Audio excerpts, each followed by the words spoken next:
Bagel Tech Mac, the Friday Mac show, the unashamedly Mac.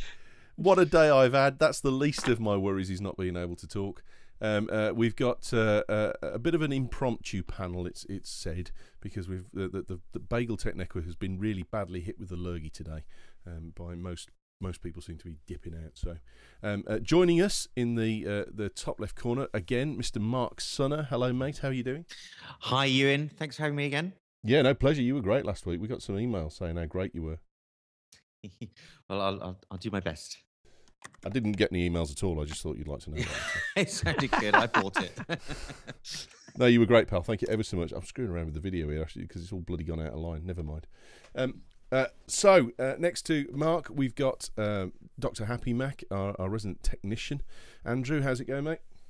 Afternoon. Yeah, a bit. Almost didn't make it today, but finally, at the last minute, I've got 3 MacBooks and an iMac that had to be bundled up and the courier sorted out. So yes, down to the last second, but I'm here. I didn't think you were gonna miss talking about brand new MacBooks, pal. Oh, we've got some news this week, so yeah, definitely. Actually, yeah. Below Andrew, we've got Sarah, who's here to talk about Thunderbolt because it's going to come eventually. How you doing, mate? Yeah, something like that. On a small break from work and for an hour and having some fun. I've just noticed we've been sitting chatting and talking about what we're going to do, and I've got you listed as Kyle Swagger. I do apologise on the video. I don't know whether that's good for Kyle or me or what, but it's so sorry. It's a bit of a radical difference. Yeah, just a shite bit. And finally, but by no means least, from British Mac, Mr. Will Green. Hello. Hello, pal. Nice dashing jacket you've got there. You're off to Henley after this. Thank you very. You know, this is an exact replica of the prisoner jacket. Is it? Yeah. Did you buy it because it's a replica of the prisoner jacket? I bought it because I last weekend went to Port Merion and I saw it and I thought, I'll have that one of them. Because that was where it was all filmed, wasn't it? Of course. Yeah, it's a great place. I had a really lovely time, and there's a lovely hotel there. I didn't stop there. Stopped in a crappy hotel in Barmouth, but it was really. If you've never been, thoroughly recommended. We had a lovely day, so if it hadn't rained. Why do I feel like a song coming on here? Exactly. We're all going on a summer holiday. That's the one. The week in Mac, the Federal Trade Commission and the Department of Justice are looking at investigating into the subscription policies of Apple. There's been a couple of little ones that have come out for capacitive touch for the iPad, which looked absolutely gorgeous. And there was a thing today, the Mac Deck, which gives you the MacBook experience with the touchpad and your keyboard, but on your desktop, which looked very nice as well. After that, really, I suppose the biggest thing to talk about is brand new MacBooks. Everyone's excited? Yes. Oh, yes. Oh, yes. So, brand new range of MacBooks launched yesterday with Thunderbolt. And Thunderbolt is the big new thing.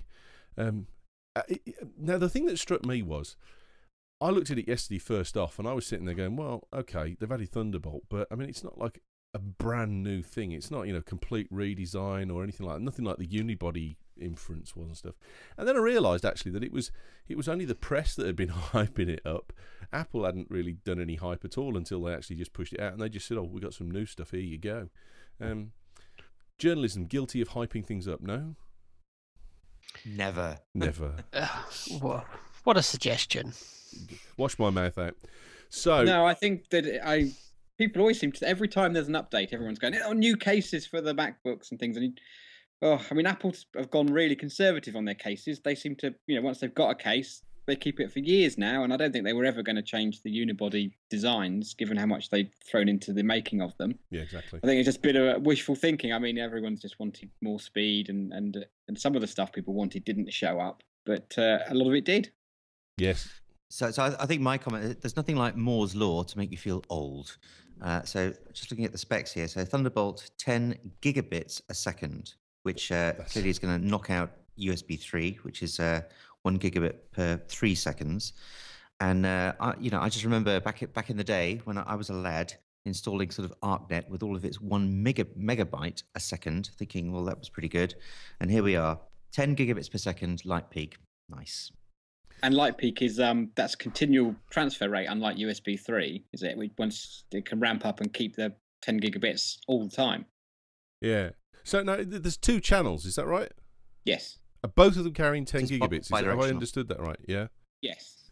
So the way I'd understood it, and I'm more than willing to be corrected here, is that if you had the 10 gigabits down one channel, the other channel could daisy chain other devices off each other, like a FireWire daisy chain would be, or like a FireWire hub or USB hub would be, and they would just share the 10 gigabits a second that was available proportionally.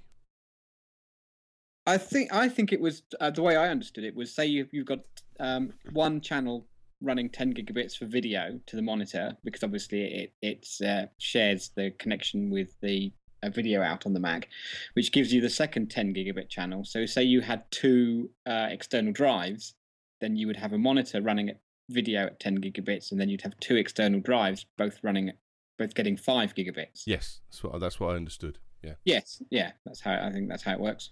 That's pretty special. It's not bad. Not bad. The interesting thing as well is that this is actually now faster than the majority of Ethernet. Yeah, yes. I suppose most people are in on 1 gigabit a second, aren't they, at home? If you've got your standard router connect, your Netgear routers for passing around your house through your own home network, they're going to top out at 1 gigabit. Is that going to be a limiting factor, do you think? Is it worth, because I mean you're going to get fantastic speeds with the direct connection to the computer that it's on, but actually then going round to anywhere else, it's pointless having that kind of data transfer, is it? It's not pointless. I think you'll see a lot of people now will be looking at a laptop with LightPeak and an enormous pile of RAID drives. Makes really good sense for even video production now.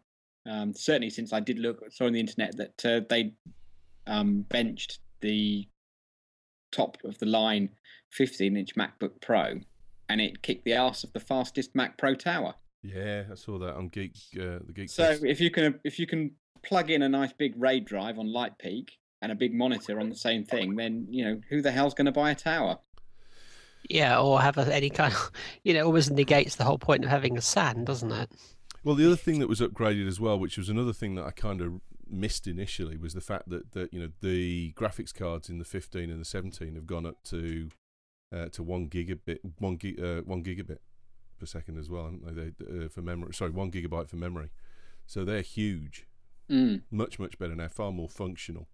I mean, Will, you were talking about the video expandability with the iMac the other week, because you said I bought the iMac, but I wish I'd bought the Pro now. I mean, the iMac is that not running 1 gigabyte? No idea. It could be running, I don't know. I'm a little bit confused about it. So what this Thunderbolt thing? Go on then. Right, now, it's Intel's, right? Yeah, and Apple's. And Apple's, okay. So is the word Thunderbolt, is that like an Intel name or is that an Apple name? That's an Intel name. It's got to be. It'd be iThunderbolt if it was Apple. To be honest, it's also Intel's, a little bit cheesy. You think it's well? Andrew's just said cheesy at the same time as Will said crap name, so I'm guessing that's motion carried. I think from Intel's perspective, this is supposed to be the death knell of USB 3, which was everyone was excited about 6 months ago. God, the dark and distant past. But now Intel are hoping this is ultimately not just for Macs, but in the not too distant future will be the overarching powerful port that we all use to connect multiple peripherals. Is that not a bit of kind of abuse of your power? Because they wouldn't let. I mean, USB 3's been around for nearly a year now, and they wouldn't let USB 3 go onto their motherboards because they wanted to restrict it because they knew that LightPeak was coming. I think so. Their moniker of Chipzilla, I think, is justified. Yeah, it's absolutely an abuse of their power. But seen this before. Sounds and smells like Microsoft and software. The thing is, though, I mean, I'm not normally one to jump to Apple's defense, but I think if they have actually jointly developed this with Intel, why shouldn't they have a time when they have exclusivity on it. No, that's not what I'm saying, Sarah. What I'm saying is Intel have refused to let USB 3 interact with the chips for their motherboards. Oh, sorry. They've deliberately stifled USB 3 in the full knowledge that Lightpeak was coming. Yeah, you can understand why, can't you? Well, yeah, but I just saw that as slightly yeah, illegal. I can see what you're saying. I could be wrong, but But USB 3 has been reasonably well adopted over on the PC side, hasn't it? I mean, it's not super unusual, even on the sort of mid-range PC, to have USB 3 now. But it's not working at 6 gigabits a second though. It's only working at 3, isn't it? Yeah, no, it is hobbled. Yeah. Yeah, exactly. I've got it on a laptop I've got here, and it's not doing anything better than USB 2. That's bad. What's the symbol for it? I wonder. For Thunderbolt. Yeah, is it going to be like a lightning fork? Well, Yeah, well, yeah, you just looking know at the it. Apple website, it does seem to be a lightning fork. Yeah, Is it? It's a Thunderbolt. Thunderbolt. In fact, it's exactly the same Thunderbolt as the Bolt that was in the cartoon movie Bolt. So there you go. It's definitely coming. Will, have you got the 3.2 or the 2.8 gigahertz quad core? I don't know. Have a look. Extensive research prior to buying. 2.93 Intel Core i7. It says. Right, so you've got the 1 gig of video RAM on that then? Yes, I think so. Yeah. Yes. So you're only going to get 1 gig of video RAM if you buy a MacBook Pro. And you're now saying that there's 1 gig of RAM on the Mac Pro. There's 1 gig of RAM on the current MacBook Pro, and it's outperforming the 8-core Mac Pro. Yep. Like you said, why buy a desktop anymore? Is the Mac Pro going to be phased out? Or is there always going to be people looking for the expandability, the use of the ports and all that kind of stuff? Yeah, I mean, of course, the Mac Pro is still chuntering on the older chip architectures, isn't it? So, I mean, there is the capacity to upgrade the processors on the Mac Pro. And at the end of the day, if Apple do that and put some more up-to-date tech into the Mac Pro, then it will leap forward again, because you've got an enormous case and you can have 8, 12, 16, as many cores as you can throw at it. But as of at the moment, yeah, I mean, looking at it as a video producer, you'd be looking at that thinking, nope, laptop for me. So the new video in the new Mac Pros, I've not seen this completely confirmed, but it's using Sandy Bridge from Intel rather than NVIDIA. Is that correct? It's using ATI, isn't it? Is it? Yeah, it's using the ATI. Just quickly, well, everyone scurries to look for Google or AMD Radeon chips are what they're using. Okay, interesting. What is this Sandy Bridge thing then? What's that all about? It's video capability on the same chip, so it's all about density. Oh, okay. So this is in multiple use, isn't it? So you can switch your you can start using system RAM to assist graphics and vice versa. Oh, that makes more sense, doesn't it? It does, yeah. Yeah, I mean the one thing that you've got with all of the computing now is that the graphics boards are, the threads on those are supposed to be extremely good for crunching data. I mean the US Navy's using 44 PlayStations that are all daisy chained for doing encryption, because they run so much faster than anything that's available on the current computer market for the job that they're going to do.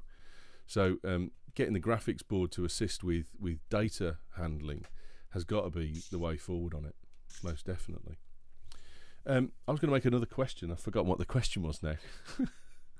I think Apple have reality checked the battery life on the laptops as well. They've given up on the vainglorious 10 hours on a charge, and they've now plastered 7 hours on a charge. Yeah, no, that's well, I mean, I don't know if they've cut down on the battery. That's going to be 2 hours more than the 5 hours on a charge that you actually get from it. It has got 7 hours with a suffix that refers you to a bit at the bottom that says that's wirelessly hub testing conducted by Apple in the February 2011 using pre-production 2.2 GHz quad-core Intel i7 17-inch and MacBook Pros. So it's saying it's the wireless web test measures battery life by wirelessly browsing 25 popular websites with display brightness set to 50%. Battery life varies by use and end configuration. So there's a huge caveat to that 7 hours as well as. Now Nobody what? There's a huge. Nobody has the display at 50%. No, exactly. It's always burning a hole in it. Yeah. Now, the other thing is that isn't Light Peak based, or isn't Thunderbolt based on PCI Express? Yes, apparently it is. Yes. So what I'm thinking is, if you've got a Mac Pro, you've already got a PCI Express slot. Does that mean there's going to be a plug-in here, perhaps? Would you get the same speed of transfer? No idea. Right. Nope. Oh. Moving on. Moving on. No, Andrew, I just thought, because you know that the PCI Express card is there in the Mac Pro.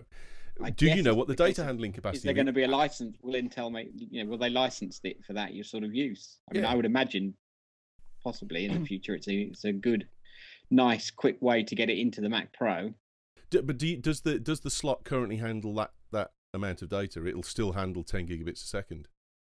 Now that I don't know. Oh, okay. I don't know what the maximum throughput of the slot on the Mac Pro is. Oh well, that's okay. Don't worry about it. Are we going to buy one? I know you're not, Sarah, so don't worry. I won't ask you. Are we going to go for a new Mac Book Pro? No. No. See, only because I've already got an i5 15-inch, so it's going to have to last me a little bit longer. It's a good. I mean, it is. If I was looking for one, I would pull the switch on this. It's a good upgrade. Yeah, so I mean, I got a tweet yesterday from a guy in the Far East who said, "I've got the 13-inch MacBook Pro, so he's got the standard chip in it, because the other thing that came was you can get the i5 and the i7 in the 13-inch now, which you couldn't get before." And he was saying, "I'm thinking of going up to a 15-inch. Is that a sufficient upgrade for me to go up to a 15-inch or not?" So on that basis of having the old 13-inch, would leaping to the 15-inch be an enormous leap? I think yes, but yeah. So I guess amongst the panel, I probably represent the consumer, and I'm unsure about these new video capabilities. I'm not. It sounds like it's going to be sort of on par, possibly even a retrograde step switching away from NVIDIA. So I don't know. First generation, I can't wait to see the first hardcore reviews. I've got a nagging feeling that it might be a sideways step rather than an improvement. That's interesting. Will, the other thing that was talked about this week was an upgrade to Final Cut Pro. Now you're a very good user of that, because you used to teach it and so on with Apple, or still do, I guess. Is there there's supposed to be an upgrade associated with that as well now? Are the two things going to go hand in hand, perhaps, or? What was? So, I'm not sure that was a question, actually. No. New Final Cut. Is it going to be cool? Yeah, there we go. That's the translation. There's a new Final Cut Pro coming out that they're saying is jaw-dropping, unquote, for some of the high-end users. Right. Now, I mean, the old Final Cut Pro, you used to teach in, yes? Yes. Did that use a lot of data handling? Are you going to get any benefit from the Thunderbolt thing with video in, video out on it? Or are these two things, do you think, completely separate? I don't really know, to be honest.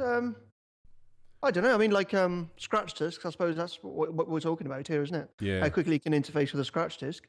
But to be honest with you, I mean, FireWire 400 is fine. You don't really see any lag or anything. I don't anyway. And I use my scratch disc is connected over FireWire 800 at the moment, and it works fine. So I don't know. I didn't even know there was is that a rumor, or is that the truth? The new version of Final Cut. It's confirmed. Yeah. Is it really? Oh, good. Yeah. That's good. There's a new version coming. No, this is what you're saying there. Actually, probably confirms that the two are kind of synonymous then, because if they're talking about using the scratch disc and they want high speed through from the scratch disc, if they've got a brand new version of Final Cut Pro, they're going to need to be able to do, if they're doing a lot more things with it, they're going to be able to need to do an awful lot more data transfer and use of the scratch disc. So that could be the reason why the two have been coming at a kind of similar time, perhaps.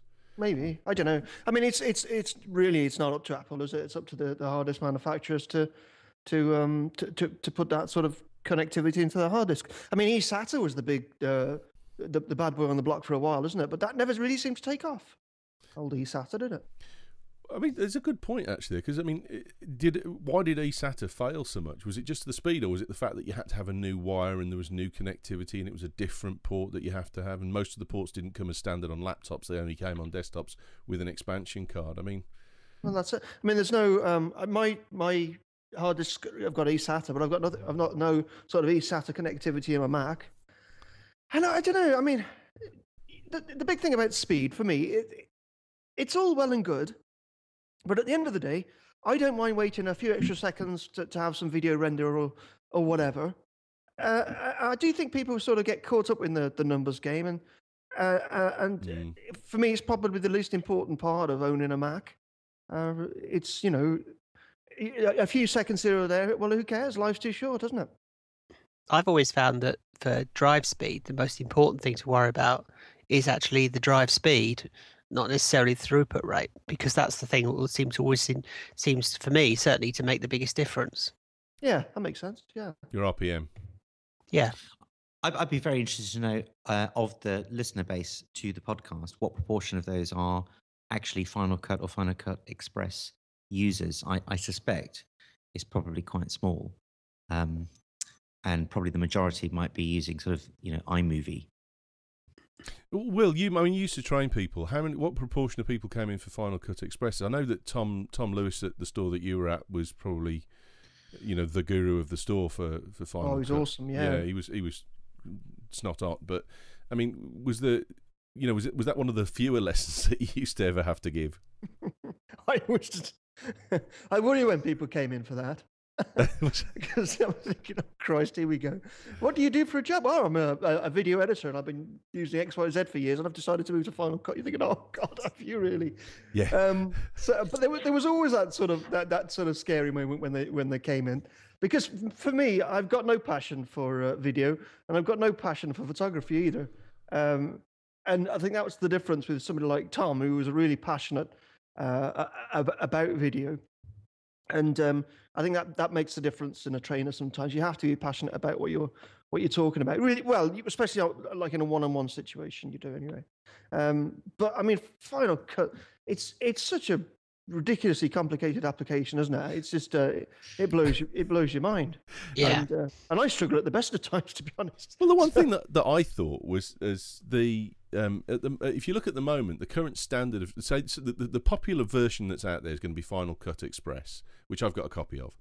And Yes. if you now look at iMovie 11, in terms of the difference that you get, yes, you can do more in Final Cut Express from 4 years ago, but for the amount of legwork and effort you've got to go to, and the number of times you've got to sit there with some, you know, kind of Bibles reading through it, going, how do I do?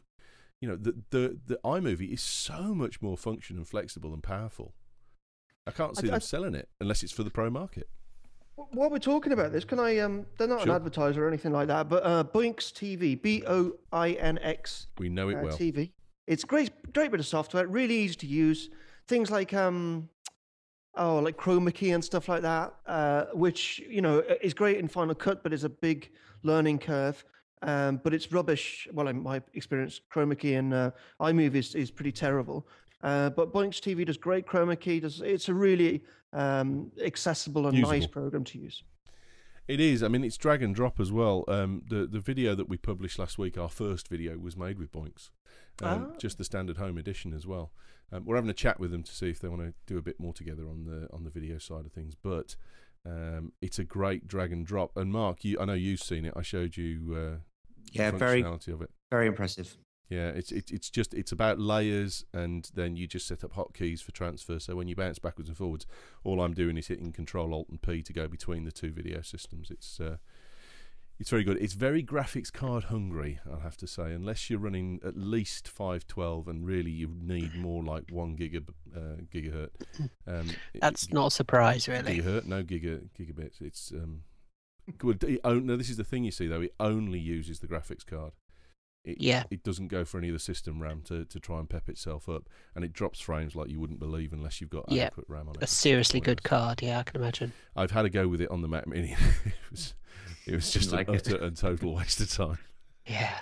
I talk about lip sync issues. God, couldn't get the lips to move. Just stop and then I'll jump to the next one. 2 minutes later. Yeah, I was going to say, I should bet you could probably actually see the frames refreshing. Yeah, pretty much. What else has happened in this week in Apple news? We've got the new MacBook Pros and Thunderbolt, and we've got the new Final Cut Pro. I can't think there's been a great deal else really. Though, well, there's the speculation of the iPad 2. Well, not speculation anymore, is it? It's going to be March the 2nd. New iPad 2. Now, what's it going to be? Its name? I can't believe that Apple will put the number 2 after any product name. I suppose it's possible, but I don't know. Anyone heard what its new name might be? Well, they're saying 2, aren't they? Yeah, I mean, if you think about it, with the iPhones, they haven't, the different versions of that have come out over time. Yeah, they just called the iPhone, iPhone 3GS. Yeah. iPhone 4. Yeah, I guess. Okay. iPad 2. iPad 2. Everyone's saying it's got a 2 on it. When it's revealed, it will just be iPad.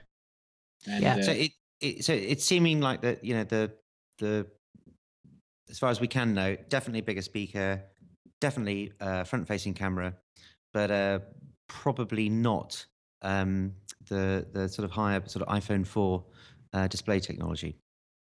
Yeah, everyone's suggesting that there's no Retina display with this one, but there is another suggestion that this isn't iPad 2, that it's actually iPad 1A. Right.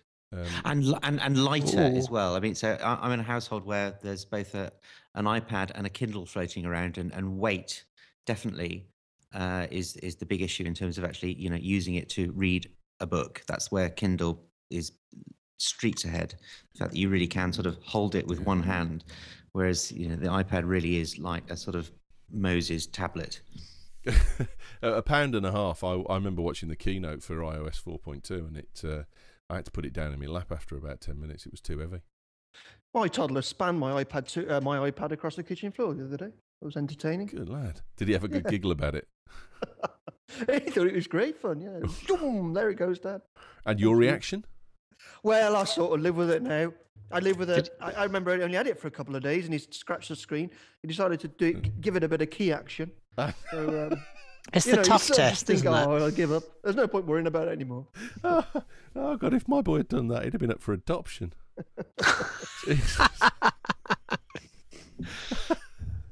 No, they're saying it's iPad 1A, not iPad 2, and iPad 2 is going to come in September, October, so it's more in line with the iPod and iPhone kind of period of the year. So you're looking at kind of the computer hardware at the front end of the year with software, and then the mobile devices towards the end of the year.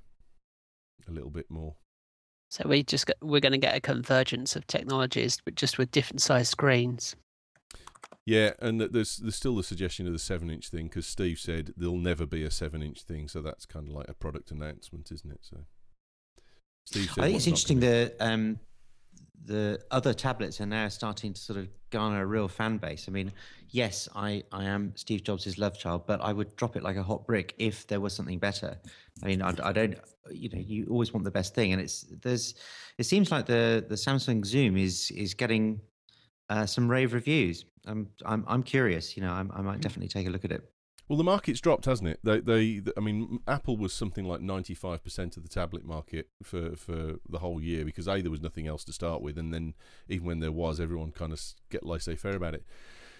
But the Galaxy Tab put a bit of a stop to that. That saw some increase, and now that all the others have come out and RIM's got the playbook potentially coming on, they're looking at the market share is down now to about 70%. So that's a pretty significant drop. You were at 90-95 and down to 70. I'm really surprised it's that low. It is, because yeah. I don't think the others actually are that credible. Well, having played with the Galaxy Tab S Tab in the 7-inch format for a couple of hours, it was a pile, absolute pile of crap. It felt nasty. It felt cheap and horrible. It was kind of flexible, and when you do that kind of twist test. Which I shouldn't have done with the review unit, but it kind of cracked and felt like it was going to come apart. It didn't feel anywhere near as well made or as solid as the iPad at all. But I think the other big hurdle all these guys have got is apps. Ultimately, isn't it? That's where Apple really are streaks ahead with the App Store. That's what I've been banging on about with why I think WebOS is dead before it's even started. Yep. because it's the apps. They missed the chance. Well, the thing with WebOS, of course, as a challenge to Apple is the fact that they've got that ability because they are interfaced with the web. So you effectively have this continuousness where you could pick up your application in WebOS on any computer that's running a web browser, any web browser, Safari, Chrome, anything like that. You can just go straight in there and pick up where you left off with your application because it's all cloud-based. Yeah, but it's no good. It's no good. It's not going to take off if, if without the number of apps. I mean, I'm talking as a previous WebOS user from the Palm Pre, and ultimately that's why I ditched it because of the lack of apps. But I mean, I can show my age now, but this sounds like ZX Spectrum versus Dragon 32 all over again. Superior machine, but where's the software? Well, true. Yeah, that's true. I remember that too. The thing with all of the Apple products, though, is the docking process. You've got to dock them. You know, you reinvent yourself on your computer. You've got to dock and reinstall all of your content because there's this tied link with iTunes. What WebOS is saying, there's no docking, there's no syncing because it's all going on in the cloud anyway. Is that not? I mean, Apple have really got I mean, they've got Lala, but they've never done anything with it in terms of cloud syncing for music and that kind of thing. Streaming, they're really very tentative about music streaming. Even so, I think if WebOS if iOS wants to survive, it's got to evolve into an always-on web service as well as being able to work offline, which is where WebOS takes the key. Can I tell you what winds me up? Go on then. Right. You get an application for your iPad or your iPhone, right? Mm. And it's a big boy. It's like 160 meg, okay? Right. You download it and you put it on your phone, your thing. Then they decide to update it and you have to re-download the whole thing again. It doesn't just update the software. The whole thing downloads again. Really, it's crap, isn't it? It's really a bad way of working, I think. I mean, it's costing them bandwidth and it's costing you time. And there we are. Just sort of share that bitterness. It's a valid point, but certainly from a bandwidth point of view, I always try and make sure that I do my updates on my Nexus S when I'm using Wi-Fi only. But I think what Will's saying there, correct me if I'm wrong here, Will, is what you'd love to do is fine. It can download the whole thing if it really needs to do the update, but you want it to do it when you don't want to use it. You want to do it when it's sat in the background, and you'd like to think that it would constantly be looking for updates for itself and doing it through your router, rather than having to update by having to go to an app store and physically go and get it, or having to link it to your MacBook to finally try and get it to get everything back on. Because it's one thing that really annoys me. You know, podcasts and things like that. If I haven't physically taken my iPhone and attached it to my laptop to transfer new content on, I haven't got new podcasts to listen to. I haven't got new app updates and stuff like that. You know, I think it's a pain in the backside. I hear what you're saying, but I think the issue with that is that it would use even more battery life than it does already. Really? Also, with updates, you know, the real issue here is a question of bandwidth, isn't it? And we're immediately dating ourselves by even talking about it. I mean, this is back to, you know, the modem world, you know, 300 baud to 9600 baud to sort of 1 point. You have to assume that in the not too distant future, bandwidth won't be an issue. Bandwidth won't be an issue.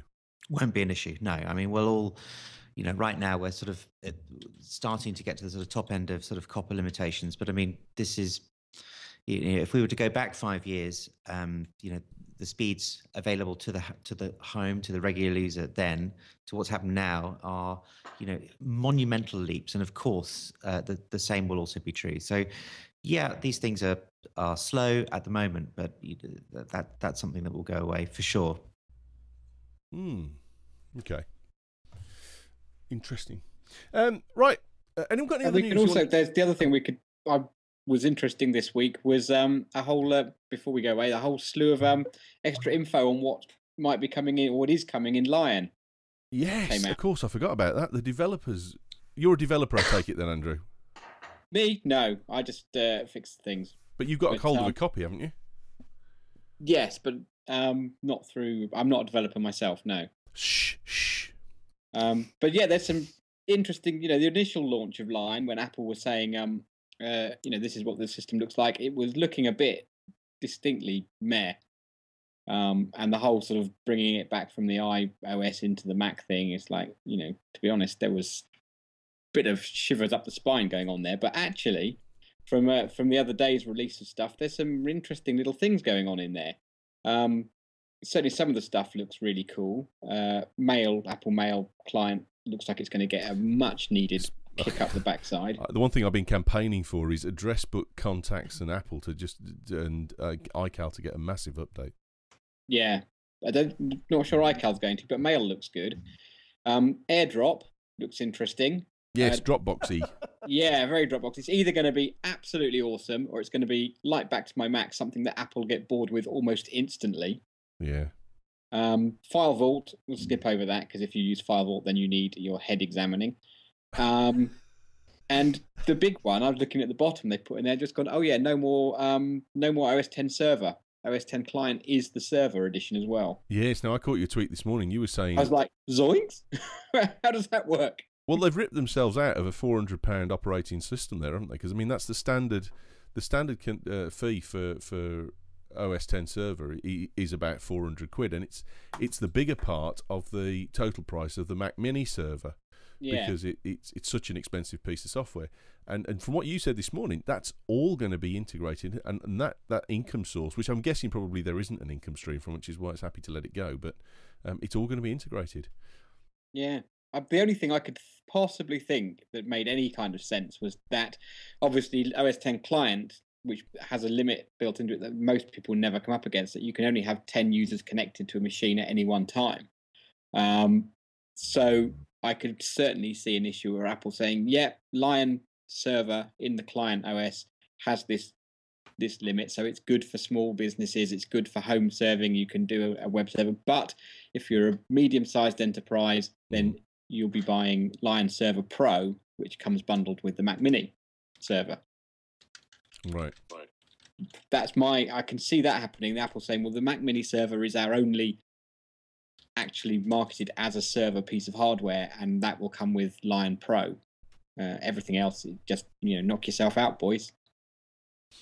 Well, what is the estimated release date for Lion? There is summer. There isn't one, but it's slated for this year. Yeah. Yeah, this summer this year. And do we think it's going to be the sort of sort of seismic shock of Leopard versus Panther, or is it going to be really sort of all UI fun and tweaks? I thought it was going to be UI fun and tweaks when it first. I thought, oh, it's just repeatedly hitting Leopard until it looked more like iOS. But I think from the way they're going, there's going to be a lot more under the hood stuff happening, and I think there'll be more updates in the next few months, more stuff coming out. I think it'll be like going from Panther to Tiger. It'll be like, whoa, it's going to be the mature version of Snow Leopard, in the same way that Tiger finally knocked OS 10 into shape, and everyone said, yep, this is what OS 10 should have been. I think Lion is going to be, yeah, Leopard was okay, Snow Leopard, it's faster, it's the same, this is what we wanted. I think it's going to be the next thing. There's also a suggestion that next week iOS 4.3 could be out as well as. There's been no change to the one that's been seeded out for developers on that front as well. So who knows? That would be nice. Yeah, I was interested to see the just sorry to knock you back again, but I'd forgotten. I'm just scrolling down it as we go. That the interesting is the sort of autosave and versions and resume bits of Lion, which also look really interesting. You can see that the versions thing, which is the first time that Apple have taken the time capsule, time machine metaphor, which we're all now happy with, and bringing that into the OS so that you can fire up versions of your work and go back in time over that. Obviously, people have been working on that behind the scenes since Time Machine came out. I take issue with the phrase "happy with Time Machine." No, it doesn't work. No, Time Machine's pretty poor. I've got to say, I've never used it, and when I have had it running, all I did was switch it off after a while because it was just pointless. Never had to restore anything from it. I never felt like it, and it sapped an awful lot of time. It did it when it wanted to, and trying to get it to do it at 3 a.m. in the morning when you were fast asleep was a pain in the butt. Didn't like it. Yeah, no, I've needed it to come to my rescue, and it's sort of worked, but painful. I think for the regular, to give something like that to my mum, I guess, who's my sort of bellwether of a proper standard user who doesn't want to care about the technology, just wants it to work. It's not quite ready, not fit for purpose. Well, I have to say that I don't know whether the people there would regard it as a plus or a minus, but it certainly saved the final copy of Dom Jolly's latest book, which is certainly available in print now thanks to Time Machine. Oh, is that what actually happened? He saved it because he got it backed up? He did, yes. He did have it backed up. There you go. It's always for that one occasion, isn't it, when you didn't think you'd need it, but lo and behold. Yeah. Well, can I... I like Time Machine. I think it's great. What's the problem with it? It just works, yeah. I have no problems at all. I see my little dinghy spinning around. It gives me a safe, comfortable feeling that everything's been backed up. What have you recovered from it, Will? That's been a good, happy experience. Is it files or email or all? Well, I've never needed to take anything back from it, but the whole backup process is seamless, and it's not something I think about anymore. Just off it goes, and chugs away. I must say, I'm kind of with Will on this. I like it because it's there, and if you give people Time Machine, they will use it, because once it started, they forget they're even using it. It certainly starts to the whole experience. The whole Time Machine experience is somewhat sullied if you try and use a time capsule with it, which is perhaps where people get confused, because that really does slow things down. And of course, it's like you might as well have a big flag saying, "I'm here cooking your data." Very good point. Yeah, I think actually that's the point I suppose I was making, possibly not coherently, is that yes, time capsule is the thing that I've found very painful, but Time Machine in principle with a better disk is probably better. But I think from Apple's perspective, they're really trying to sort of push Time Machine equals time capsule as the hardware, and it's that bit that is a bit lacking. No, I'm going to take an issue with all of you here. Good. All right, good. No, exactly. It wouldn't be much of a discussion program if we all agreed. No, because the thing is, I think for the average user, Time Machine probably is fine with Time Capsule. You just plug it in, you say, look, back up everything, please, away you go, and you get it back. And the user interface for it isn't bad for trying to get your data back. That's good. For anyone that's kind of even pushing pro-end use, I just don't see the point. All of my data is not on my Mac. All of my data is on other drives, and it's backed up across drive using ChronoSync. And Time Machine has got no functionality to help me whatsoever, because Time Machine wants a drive to link to a Mac and take everything from that Mac to that drive. And that's it. And any external drives attached to that Mac. Yeah, but that's when it gets... But then you're starting to think, well, if I'm going to start backing up everything to a single location, because it can't do multiple location backups. It's not ChronoSync. It's... you can take this data and stick it over here, and then you can get it back from over here. But unless you can fit all that data over here, you can't use it. So you're talking about 2 terabytes. Well, I'm sorry, but 2 terabytes for me is nothing. I can't, that's a single location for all the data. I'd have to make a RAID drive at 8 terabytes to get everything that I wanted backed up in a single location using Time Machine. And that's more cost and effort than it's bloody worth trying to just bounce it across to a second drive that's mirroring it using ChronoSync. Yeah, is that not the issue though, Ewan? Because you are not, the best in the world, a regular standard user. I mean, you've got all the proper stuff that's quite sophisticated, but the average home user, the person that's going to buy something off the Apple Store or walk into a shop, is going to walk away with a time capsule and an iMac and think that that's it, job done. And I agree. And it sort of is, but until you want to get something back, and then suddenly you realise you can't search for world's most important purchase order .doc in email. You've got to know the exact date and then hope that it's there, and it doesn't always work. And also, it doesn't maintain backup forever. There is a limitation to this. You could run to the point where you'll go so far back, and then it'll just stop. Yeah, absolutely. No, it's eating itself on a pretty tight window, depending on your sort of disk space. So yeah, if you're relying as a crutch that you can always go back to, you're going to be very sadly disappointed. I've got to say, I think it's a bit of a turd rolled in glitter, but there you Clicker in the chat room says it sucks. There you go. Thanks, man. Good. Couldn't agree more, Matt. Right. Have we got an eye thingy? Have we got something that's super cool that's for purely Mac users? Yes. Start us off, Mark? Or not? Sure. So I am an FTP fan back in the day for shipping stuff over, and CyberDuck is, without any shadow of a doubt, would be my favorite FTP client. So if you do have to sort of move stuff around, because I think what some people forget is if you want to sort of email a big attachment or even use the web, there's a level of encoding that goes on with that stuff. So if you want to email 10 meg, for instance, or even 5 meg, it's going to grow by 33% just by virtue of encoding. So, ship it via the protocols. FTP is designed for that, and CyberDuck is a lovely, fluffy interface with which to do it. It's free of charge. It's free. You get it at cyberduck.ch. Now, that's the only downside, isn't it? It's a piece of Chinese software. And you never trust the Chinese. I don't think it is in terms of its origin. I think that's down to cheap hosting. Oh, is that all? I think so. Yeah, I think it's an American. I'm sorry to have maligned our Chinese brethren. If I did. I'll be after you now. That's it. I'm done now. The domain name's going to be UK2 is going to be absolutely pilloried with Chinese denial of service attacks now. Andrew, what have you got for us as a cool thingy? Well, I can see Mark's CyberDuck, and this isn't my cool thing, but I'll raise him transmit. And if you like the interface of CyberDuck, then go and get the 30-day trial for transmit, because it's bloody awesome. It's just fantastic. How do you spell that? Is it just transmit? Transmit. Yep. For Mac. I was a CyberDuck worshipper, and then someone said, "Have a go at transmit," and I had a look at it, and I was like, "Oh." Anyway, so transmit is also good for torrents, isn't it? No, that's transmission. You're right. There's a transmit.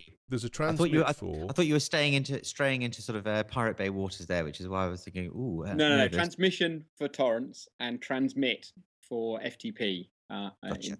But anyway, the cool thing that I was going to have was, and Ewen said it's like a cool thing for Mac people only, and this is just so Mac. It's lovely. There's nothing more boring than just churning away in Word, writing out something, trying to do something creative in Word. Pages is okay. It's a little bit better. But if you want to write something and enjoy writing it, then you want to go to www.literatureandlatte.com and help yourself to Scrivener, which is the best word processor and authoring tool ever written. Yes, Scrivener is very good. There's another one as well you can get, OmWriter, ODLM Writer, and it's available in the Mac store at the moment, and it's very cheap. And I used it when it was a free version. It was very good, and it's coming for Windows as well. So if you're a Windows user, then I do apologise to you. I'm a fan of OmWriter, and hands up if you're dyslexic. It's brilliant. Now that's exactly what I was about to say there, because I don't mind admitting to my dyslexia. I don't know if everyone else does or not.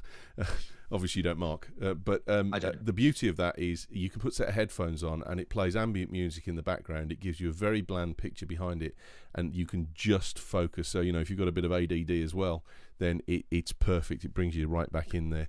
But I have to agree, Scrivener is an excellent application and a good pick. It's a really, really Mac interface, thought out piece of kit, and it's just, if you want to write something creative, and it handles your writing structure, it handles your research, you can put all your pictures in, you can do your story plotting, you can do your character development arcs, you can put timelines into it, or you can just write the new sales presentation pitch for widget.com if you have to. Excellent. Sarah, would you like to do an iThingy or not? Yeah, I would actually. Oh, okay. I'm surprised. As you know, I'm not a huge Apple fan, but we do have an iPad in the house, and this isn't an iMac, but it's iPad. And I must admit, I was a bit skeptical. I suggested it for my housemate, who is not massively technical, but she'd had a PC before, and on the realms that Macs are better for people. If you're sort of relatively new to it, I suggested that she get an iPad, and I must admit, I actually, like I touched on earlier about the fact that I thought the iPad was the best tablet out there, and I still think it's best. Yeah. And I must admit, I've used it a lot, and I do actually think it's great. Revolutionary and magical. So you're just recommending the iPad? Yeah, I mean, I do. I do think it's the best tablet. If I, though I don't like buying Apple products because I don't like the way that they're sort of a lot of the way they do things. It is the best tablet out there, and I do think it's great. No, excellent, very good. Well, I totally agree. Totally agree. Will, have you got a cool thingy for us? Well, yes. I have. Good. Do you want me to do mine Which is first, nice. though? So I'll just buy an writer. It looks good, doesn't it? Writer's awesome, mate. You're going to love it. Absolutely love it. Click buy right now. There we go. What have I got? Yes, what have I got? No, I don't know about yourself, but I used to have a strange obsession about knowing the weather outside when you're inside. It seems to be, you know, those little things. You put the sensor out the window and trap it in, yeah. Yeah, that sort of stuff. And then you get the software that sort of does similar stuff as well. And this is nothing to do with that at all, but it's slightly tenuous link. Yes, it has a slight connection because I can tell you now the temperature of my smart disk is 60 centigrade and my main logic board is 57 centigrade. Why I need to know this, I don't know. But I was to say, how's that changed your life? Yeah, well, it hasn't yet, but one of these days it probably will. I can select smart disk, ambient air, CPU, heat disk, etc., etc. Even the temperature of my optical drive. Hey. Anyway. Right. Anyway, where are we? Yes, ambient air. So the ambient air in my Mac is currently 21 centigrade, and this is a widget. And I'm no fan of widgets. I think they're terrible, but I rather like this one. So it's free, and you can download it from. He says this should have been prepared, shouldn't it? Why am I prepared, Ewan? Why is that? Because you will. Yeah, maybe that's true. Here we are. It's the endearing appeal. Same guy who does Tinker Tool and all that, and he's got some really interesting little applications. They're all rather techy, but this one is free. But you can download it from www.bresync.com, bresync.com, and it's a bit of a laugh. Totally useless, as I say. Why you'd need to know this stuff, I don't know, but I've enjoyed using it. Would that be useful for you, Andrew? If someone came to you and said, I've got really running high temperatures on this, that, or the other, would that help you as a technician? Yeah, I've got a couple of temperature sensor apps that I use. So there's quite a few on the market. I can't. What's the one I use at the moment? Can't remember. I'm on the wrong Mac. But yes, it's always good. It helps you to track down a possible source of problems. It's quite common on the newish iMacs for the fans to go crazy for various reasons, and it's always useful to find out what temperature is going on at different parts of the Mac. So yeah. But for me, it's a way of talking to. So you've got the software, the sort of OS 10, the front bit, right? But then you've got all the little chips and all the gubbins going on inside. But you can never really talk to them. You can never really interact with them. So maybe if you get lonely one day and you're wondering about how the little chips are doing and their little sensors that are never used, you can chat them out. Yeah, that sort of thing. I think who needs Facebook? It's great. Oh man, alive! So the battery on my MacBook Pro is at 30 degrees, and my CPU is at 78 degrees. Oh, so your CPU, right? I'll tell you what, 70. 79. It's gone up to. See, I can't This think is that I'm kinda alone sad. in thinking you really need to get out more. Absolutely. My CPU 54 centigrade. Right, I'm gonna go on then. Well, Fahrenheit? sorry. Last statistic. Yeah, am I on my own? But in the winter, I always measure things in centigrade, so you think, oh, it's -2. But in the summer, I switch to Fahrenheit because you say, oh, it's in the 70s or something, don't you? No, I don't get Fahrenheit. Oh, Look I at always this. go for Fahrenheit, especially summertime. Yeah, I can relate to that. No. You see, my CPU is 131 degrees Fahrenheit, which is really hot, isn't it? That's a Yeah. hot day, that is. So what is it in centigrade? I don't know. 60, 70 something? No, it'll be Well, do you- sort of 40 something, I would 40 think. something. Yeah, double and 32, isn't it? Ish. Yeah, I'll tell you. But I say I can see from here that maybe you would know why, Will. But my left fan is running 7 RPM faster than my right fan. Ooh. My left nipple's higher than my right. But It reminds you of those, why? those spinning tassels that the ladies put on. Anyway. No, moving on. Let's not go there. Moving on. Thanks for that visual. That's okay. Happy Friday. My eye thingy, and I am allowed one, sorry, but my eye thingy is comes about because of a conversation we had last week. Now we were all saying about, well, Quicksilver, no, don't really get on with Quicksilver. And what about Spotlight? Well, Spotlight's promising but not really that good. And someone wrote to me, thank you very much. They sent me an email and they said, have you tried Albert? Alfred for Mac. Alfred even for Mac. I thought it was Albert. No, it's Alfred. No, Alfred. Alfred for Mac. And it's a picture of a bowler hat, but it's the same thing. You set it up for command and space as your trigger for it, and it comes up, and it's a lot more graphical. It's a lot bigger for a start for a blind old stuff like myself, and it gives you lots of choices, like a kind of Google instant search. It's brilliant. I love it. I think and it's free. If you sort of hated iDisk and found that Dropbox was the true answer, then Albert is what Searchlight should be. It is. I mean, have you used it this week then, Mark? I did after you demonstrated it to me. Yes, and awesome. It is. It's very, very good. It does work very, very well. I must say it. Just quickly. Last year, I can't remember. Well, Mark knows when, but I did a particularly mad thing for children in need involving Twitter and hiding in our 24 hours Tesco's for 24 hours. Vero Poparelli, I think Piparelli, she's the woman behind Alfred, just popped out of the blue and she donated over £100 to my children in need thing. So I've been a big fan of her and Alfred and the development team there since then. Oh, well, if you know her, then give her my regards and tell her I think it's bloody marvellous. Tell her she was the pick, actually. I'll write to them. I will. I shall send her an email and say, get to the podcast and find us bigging up your product. Yes. Absolutely. It's a stunning, stunning thing, and it's free. Thank you very much. I'll send a donation, though, because if she's got a donations button. It's good. And you can buy packs that extend it. The basic Alfred is free, but you can buy sort of power packs that... Yes, £12. That's right, yeah. Ward off RSI, because it skips the mouse with easy shortcuts, it says. Jolly good. Right. Before we disappear, we need to say thank you to our sponsors, UK2.net.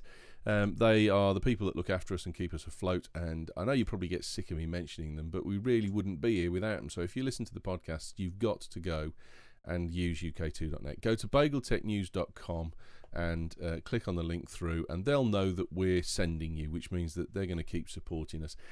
And in the off chance that you actually do want a domain name or web hosting or anything like that, use the click-through and go and buy it from them. And you'll probably get a decent deal. They're not bad on that kind of stuff.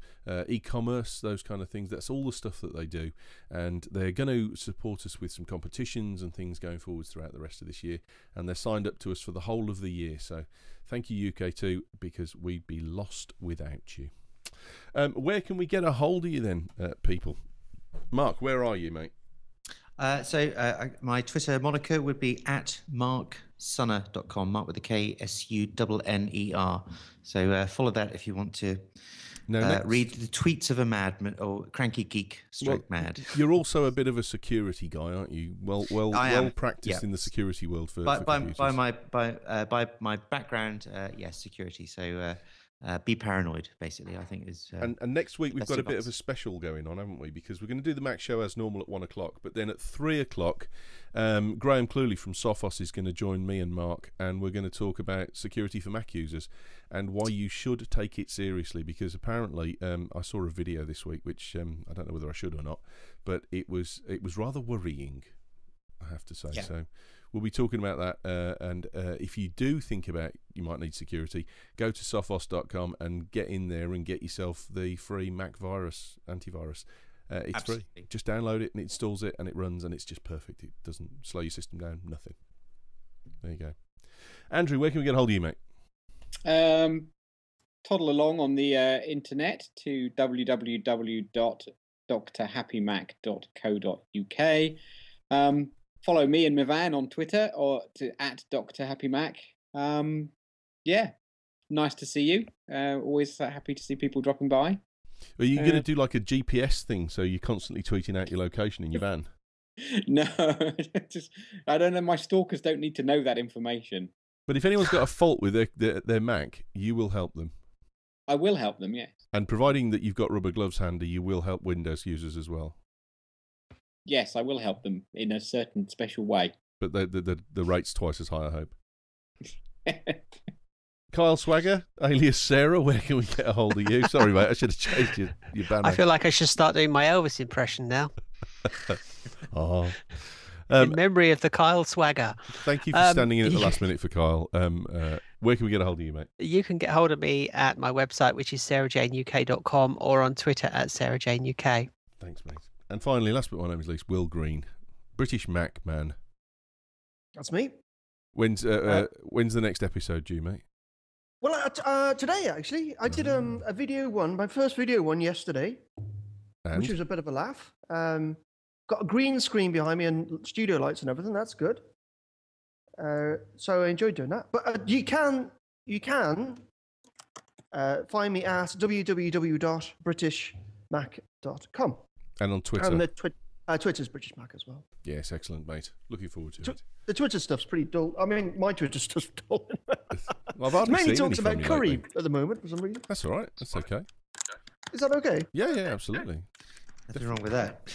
No problem at all. I had an argument with the bloke down Curry House. About what? The amount of king prawns in my... I have chicken and king prawn Balti Madras. And I said, last time I only had one king prawn in it. And he said, well, if you want more, you're going to have to pay extra. I am not paying extra for more than one king prawn.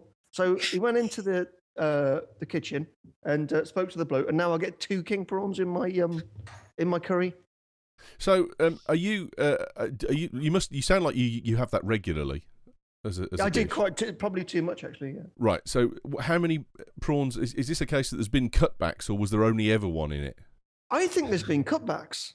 I get quite bitter about this. I think there's been cutbacks. I seem to get more chicken and less king prawn. I'd change your curry house. Well, yeah, but they're such nice chaps. That's the thing. No, they're taking you for advantage. They're taking advantage of you. Do you think that's what it is? Yeah. I think they're laughing about you as you disappear with your single prawn. You know, they're absolutely wetting themselves in the kitchen. He actually called me up the other week and said, "That bloke, Will Green, God." Yep. What they do is they get all the spare prawns on their fingers, and you've gone out with your one prawn, and they're going, "I'm Will's spare prawn. He hasn't got us." That's how they're eating for the evening. What was that kiddies thing with the little prawns on? Finger mouse. That's right, finger mouse. Yes, that's what they do. My extra king prawns. Can't believe I knew that. They Don't eat me, Will. Don't eat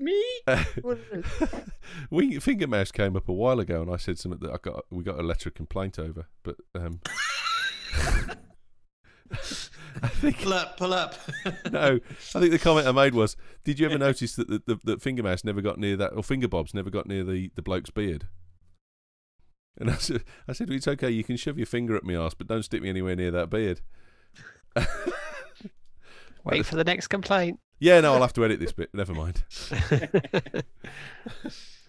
No, Will, they're definitely. I'm with Andrew on this one. They're definitely looking down the street and seeing you coming towards the curry house and going, "Hey, watch this bloke. He gets so upset about the prawns. Take him out. I've never mentioned it before, but I took him to task the other day. But so far now, I get a free pint of lager when I go in there, which is good because I'm such a regular. On what's that program called now? What is it now?